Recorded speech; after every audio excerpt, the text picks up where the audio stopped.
Hey folks, it's the Indie Anchor back with you again for today's news, Thursday. Today we got some bad news, unfortunately. Hacksaw Jim Duggan, who had recently had an emergency surgery, is going under the knife again tomorrow for prostate cancer. You know, Hacksaw Jim Duggan was the 80s everyman. Bearded, beer-drinking, American flag-carrying son of a bitch.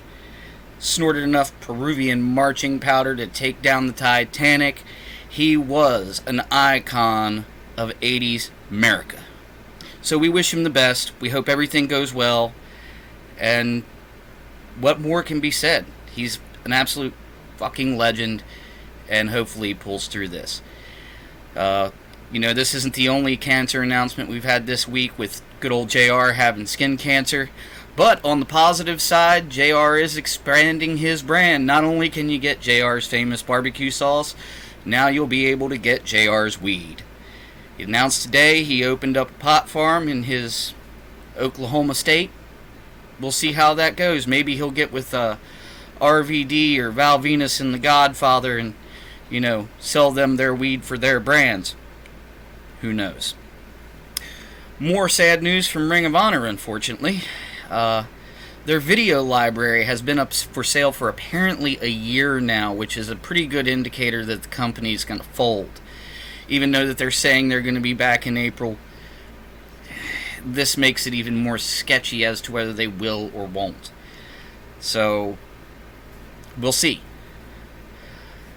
Reportedly, they're asking a very large sum, Sinclair Media, for the full Ring of Honor library. Thus why it's been up for sale for a year and nobody's bought it. No word as of yet what the price of that is. Also, more news with Ring of Honor. Apparently, some of the superstars with more long-term contracts will be paid until March, when it was originally thought that pretty much everybody was going to stop seeing money in at the end of the year here. So, this story right here has a lot of layers, a lot of mystery to it. It's a lot of just internet hearsay at this point, so we'll keep on it, see how it goes, and all the best to Ring of Honor. I hope not to see him go. And I don't know where everybody's hurt or not, but Charlotte Flair, she's making all the waves in all the wrong ways. Her and Becky Lynch had it out backstage. Apparently she pissed off Sonya Deville to the point where Sonya was legitimately thinking about smacking the piss out of her. And with her MMA background, probably would have done it pretty successfully.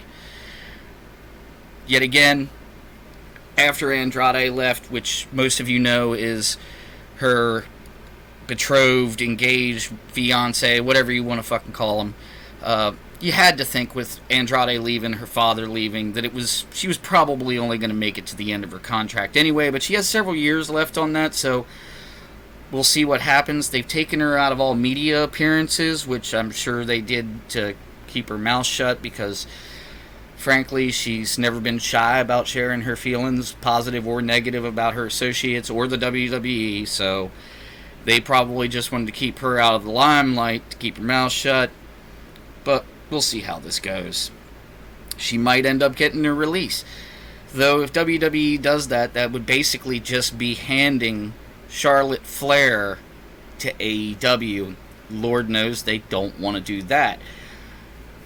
Now, theoretically, if they wanted to, they could just send her home and pay her for the next remaining years of her contract and keep her off of everybody's television until then.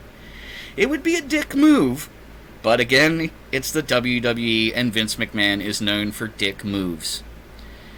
It's left a lot of fans wondering whether it's because she's gotten hard to work with, or maybe, she's got too much of her father's old school booking philosophy, because she has been complaining about her booking, the booking of the women's division in general.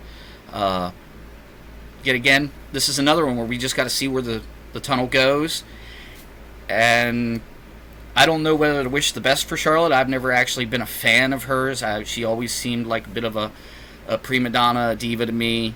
And honestly, I felt like half the titles she's won were because of her last name and not because of her talent. Not that she isn't talented. Don't go ape shit, I'm not saying that.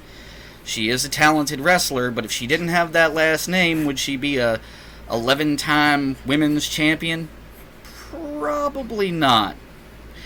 But I'll leave you with these thoughts. Remember, folks, like, share, and subscribe, and check me out on Twitter at MaxAtTheIndieAnchor. Peace.